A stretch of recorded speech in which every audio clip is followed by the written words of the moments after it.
Hello. In this tutorial, I will show you how to use the conditional logic feature to show any specific fields in bit form.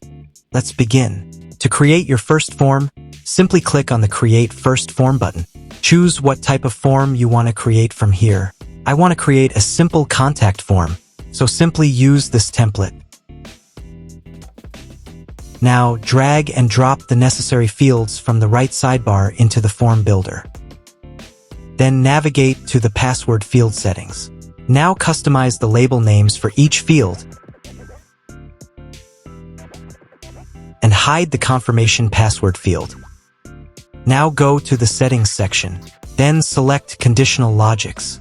Click on the Add Conditional Logic button. Set the condition based on your purpose. If the password field value is changed, then the confirmation password field is shown. Then click on the Update button. When a user starts typing in the password field, then the confirmation password field will automatically appear. Now let's fill out the form.